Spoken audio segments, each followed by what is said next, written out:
Olá pessoal, a aula de hoje é sobre planificação econômica.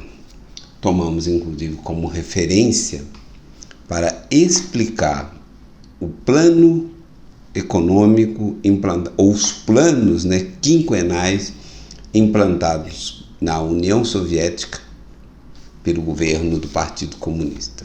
Essa é uma obra muito simples, obra do L. Huberman, chamada História da Riqueza do Homem, publicada pela primeira vez em 1936, destinado a ser uma espécie de livro-texto, um livro didático para o ensino médio e também para a formação de sindicalistas.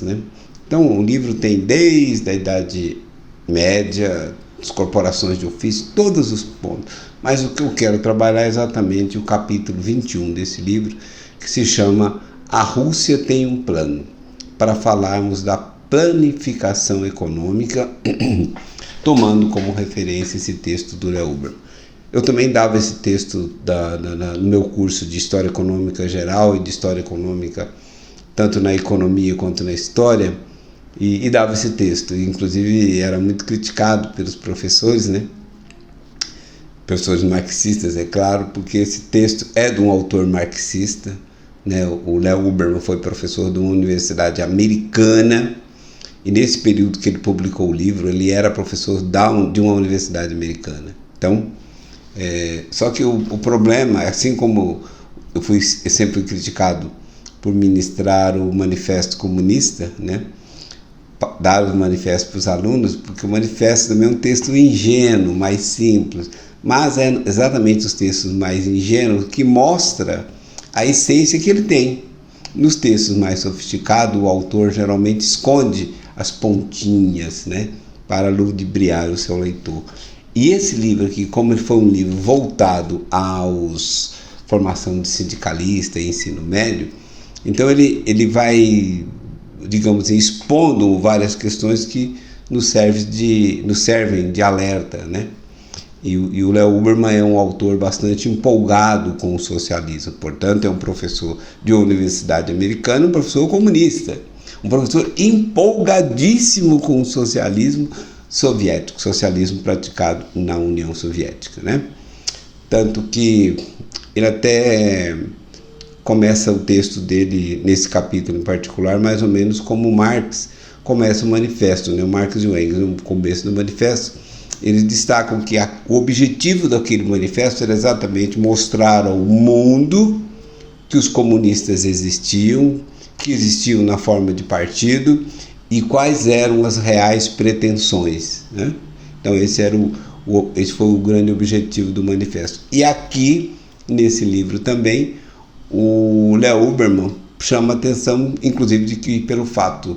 Ele começa até de forma poética, não vou ler para não tomar muito tempo. 17 anos antes de findar o século XIX, Marx morria o Marx. E 17 anos após o início do século XX, o Marx ressuscitaria na forma da sua teoria, que então, a partir de 1917, tudo aquilo que se concebia como o comunismo enquanto teoria passaria então a ser praticado enquanto organização social de uma sociedade, inclusive, que ocupava uma extensão de terra muito vasta. Bom lembrar que a União Soviética, depois de consolidada, ela representava 1/6 das terras emersas do planeta. Então, a partir de 1917, 1/6 das terras emersas do planeta passam a ser dominadas por um regime de planificação econômica, de planificação central, portanto, de um regime socialista. Algo bastante importante que devemos observar. Bom, por falar em planificação, é importante observar que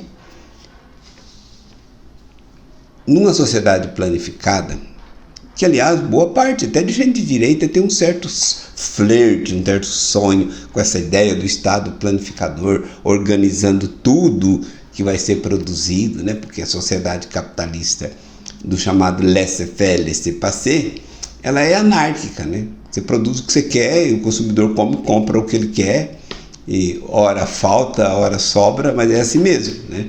É uma hora produzindo a mais, leva ao produtor a ser informado através do mercado que ele tem que produzir menos, aí reduz a produção. Ou ele quebra às vezes, né?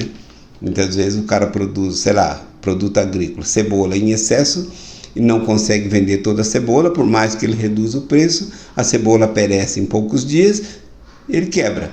É assim.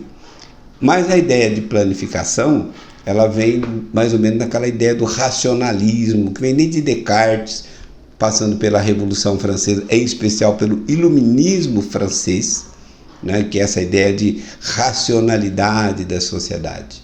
Então, o que é que a sociedade precisa? O que é que as pessoas precisam? Ou isso é que terá que ser produzido, isso terá que ser feito para atender a demanda essencial das pessoas, né? Lembrando sempre que para os socialistas, por exemplo, quando se pega o século XIX, em plena efervescência da Revolução Industrial, o que ele contempla? Olha, tem excesso de produção aqui, isso provocou a chamada, entre aspas, né, que na cabeça socialista existe isso, crise de superprodução. E com a crise de superprodução abarrotou o mercado, as pessoas não deram conta de consumir as mercadorias que ali estavam, ou seja, não puderam comprar as mercadorias, e aí o comerciante tem crise, a crise retroage até o produtor, o fabricante fica com estoque abarrotado e ele é obrigado a fechar a empresa, demitir funcionário, e aí vem as chamadas crises cíclicas, né? Então, o planejamento econômico, isso até é o encontro daquela, quando eu falei a respeito do Manifesto Comunista, né?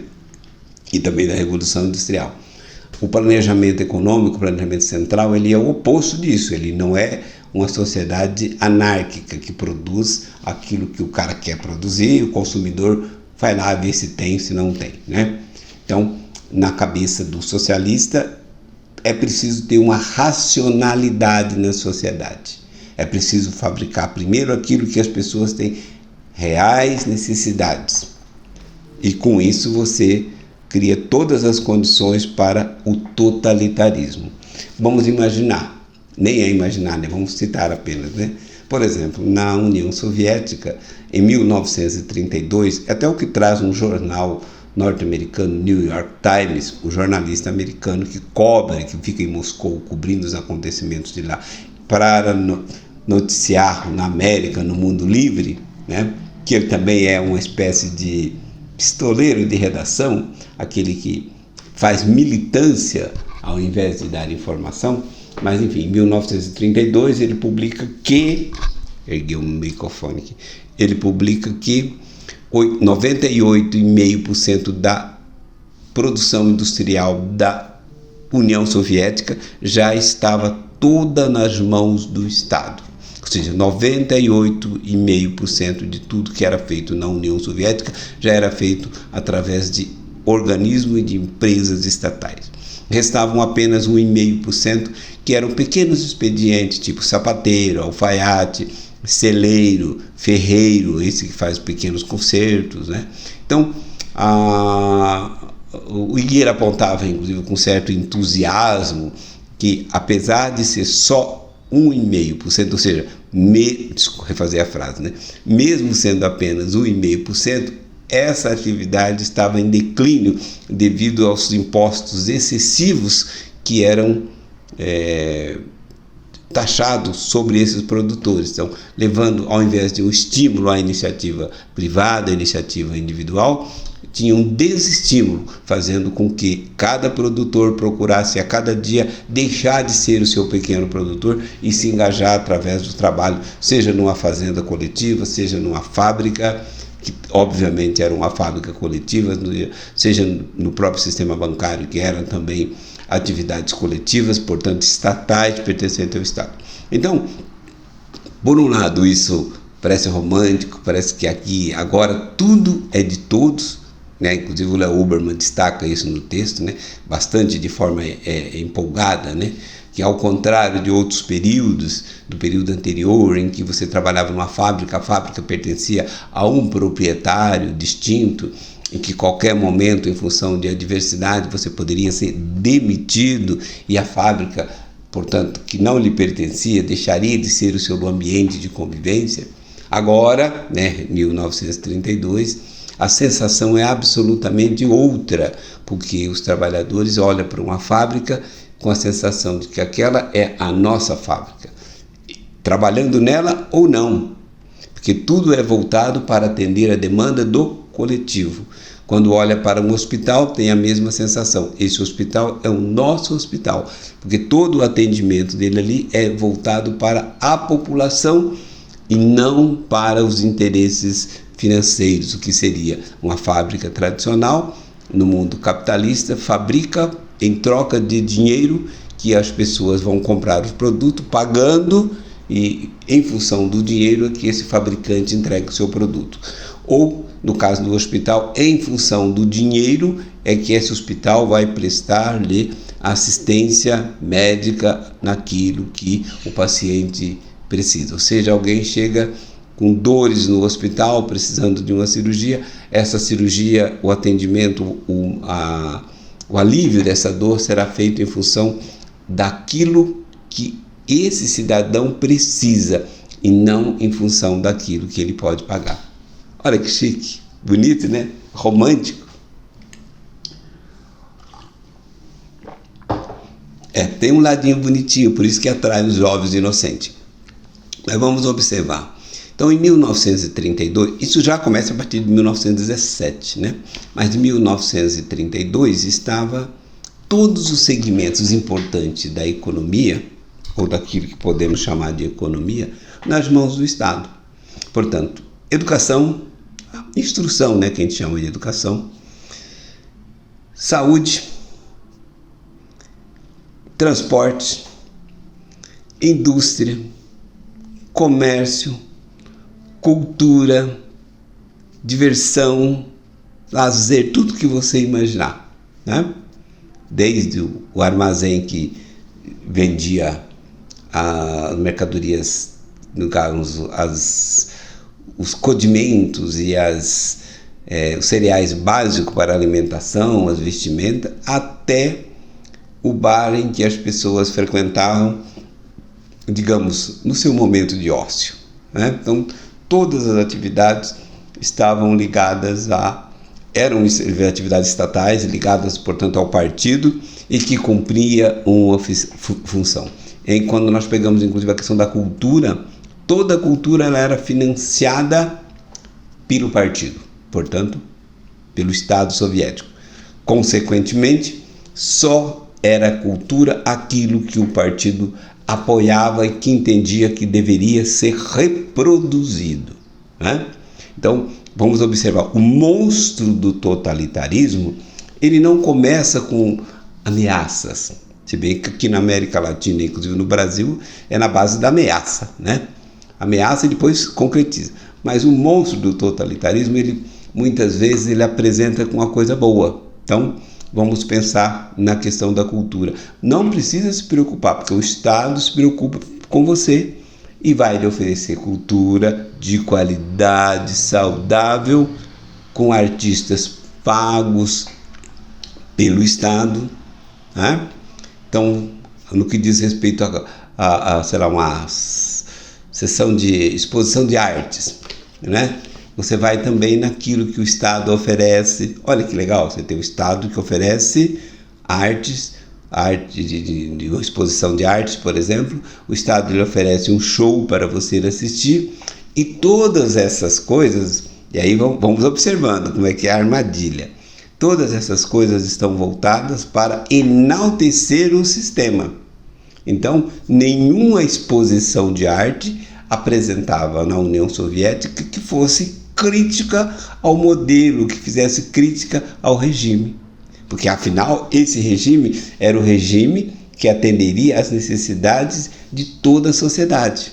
Ao contrário de outros modelos, ou do modelo anterior, né, que as artes eram variadas, mas, no entanto, atendia, digamos, interesses burgueses, interesses avessos aos interesses do proletariado, né?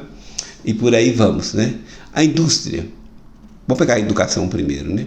Quer dizer, todo o conteúdo escolar era público, portanto gratuito, oferecido pelo Estado, era portanto estatal, oferecido às pessoas. Portanto, todo o conteúdo educacional era absolutamente controlado e vigiado pelo sistema. Ou seja, não poderia ter um livro, uma linha, um parágrafo que desaprovasse o coletivismo. Afinal, o coletivismo era o fim maior do partido, da Revolução Bolchevique, né? da luta eterna dos trabalhadores, enfim, todos os livros didáticos e livros em geral que eram disponíveis nas bibliotecas, todos eles voltados exclusivamente para enaltecer o partido. Se tivesse um contra, seria retirado e destruído. Da mesma forma, o comportamento dos professores deveriam ser exemplarmente na busca do desenvolvimento cada vez mais do socialismo e do seu aprimoramento, sem nenhuma chance para a divergência, para o contraditório, né? Bom, aí quando você vai para a indústria vai fabricar o quê? A indústria vai fabricar prioritariamente as coisas que são básicas, os sapatos, as vestimentas, né? Os bens manufaturados que são utilizados nas residências, os bens manufaturados que são de alimentares também, tudo voltado para, inclusive aí apresenta, me lembro da época de partido, né? Em que os mais entusiastas diziam assim, ora, quando você vai no mercado, existe 10 marcas de um determinado produto, isso é um desperdício. São 10 marcas concorrendo entre si. Se você tiver uma única marca, essa fábrica poderá produzir em maior escala e para atender a demanda efetiva do cidadão. Quando, na verdade, começa que já no mundo socialista não existe cidadãos, né? Existem súditos que cumprem as determinações do partido. Então, essa perspectiva de planificação tolhe absolutamente qualquer possibilidade de divergência. Portanto, a economia planificada ela é sempre totalitária, porque tira a possibilidade das pessoas de ter uma discordância. Quem quer discordar vai embora do país, não tem outra chance, né? Por exemplo, todas as empresas são estatais. Tirando lá 1,5%, nem o tiquinho que sobrou para o cara trabalhar. Se o cara não fosse alfaiate nem sapateiro, algumas outras atividades menores, ele não teria como sobreviver. Simples assim. Ponto, acabou. Então, se ele tiver algum problema com o Estado, portanto com o Partido Comunista, ele não tem onde se ocupar. Então ele vai perecer absolutamente, não é? Porque ele não tem mais nenhuma outra perspectiva. Então, a estatização e todos os meios de produção, todas as atividades sendo estatais, sendo, portanto, do Estado, todas as atividades estarão no domínio do quê? No domínio do Partido Comunista. E o Partido Comunista, obviamente, em todos os países socialistas, o Partido Comunista é um partido único. Então, todo o poder ao partido, nada fora do partido e nada contra o partido, né? Lembrou a frase do Mussolini? Mais ou menos isso, né? Aliás, é isso, né? É isso. É até de forma mais cruel do que no própria Itália fascista. É o fascismo turbinado que se praticou na União Soviética, né? Então, da produção, como é que se dava esse processo de planejamento? Na União Soviética tinha uma organização chamada Gosplan, que era a reunião de estatísticos, técnicos, especialistas, né, que faziam planos para serem executados nos 5 próximos anos. Chamavam planos quinquenais. Nesses planos quinquenais, tudo estava muito bem delimitado. O que deveria ser produzido de cada item, de cada coisa. Era um plano baseado, quem conhece um pouquinho da história, chamado centralismo democrático, era produzido pela Gosplan, por essa comissão de técnicos e do partido, era enviado para as bases, para as fábricas, com as metas que eles deveriam atingir. Lá eles, em tese, discutiriam, mas na verdade, em tese, discutiriam, ou melhor dizendo, na prática, eles teriam o poder de discutir apenas como implementar aquelas metas propostas, né? Lembrando ainda que as metas nunca eram muito altas, as metas eram sempre menores do que as possíveis, para que cobrasse bastante de cada equipe, de cada fábrica, de cada setor, para que as metas fossem atingidas e suplantadas, assim como aparece lá naquele som que faz fundo o tempo todo lá no filme 1984 do George Orwell, né?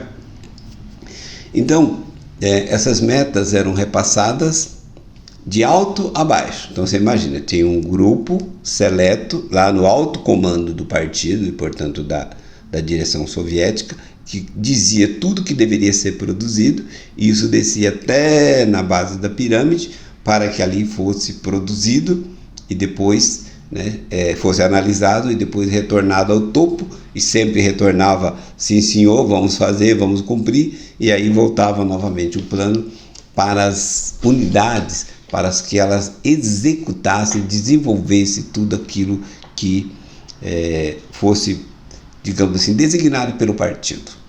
E o partido tem uma questão bastante interessante, inclusive quando as pessoas estão lendo, até meus alunos que quando liam ficavam empolgados, né? Porque o partido fez uma escolha.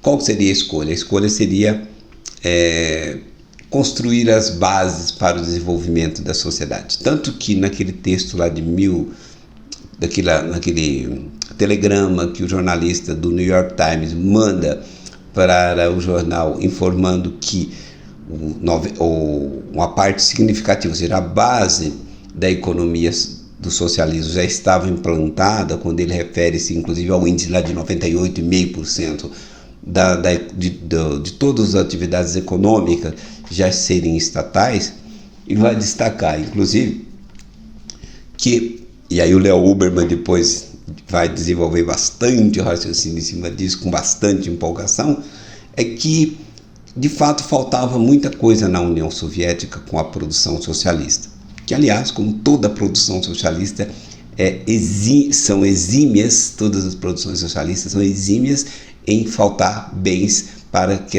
ou aquilo que as pessoas precisam. Mas naquela época tinha-se uma grande desculpa. A desculpa era exatamente fazer com que primeiro se produzisse a base da economia, ferrovias, né?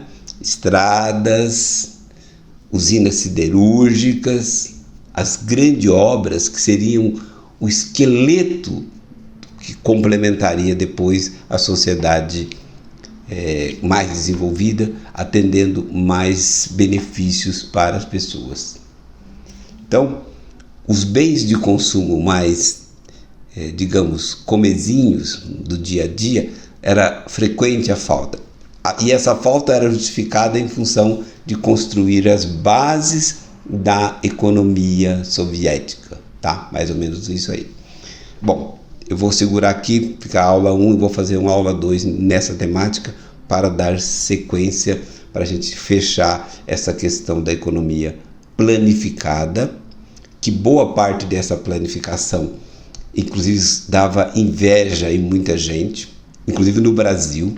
Até o Simon, não o Mário Henrique Simon, mas o Roberto Simons, tem uma polêmica dele com Eugênio Goudin, isso na década de 30, em que o Simons, década de 40, acho que é 40 e alguma coisa, em que o Simons está empolgado, admirando o método de planificação da economia soviética. Só para vocês terem uma ideia de como já foram os nossos empresários também fascinados com o mundo da economia planificada. Claro que os empresários sempre têm interesse, eles acham que eles vão sair salvos, né? Que no primeiro momento da planificação da economia, quem está no alto do pódio pode se desenvolver mais e ganhar mais dinheiro, abocanhar mais mercado. daqui a pouco eu volto, ou no próximo dia, não sei quando, você vai ver com a aula 2 sobre a planificação econômica.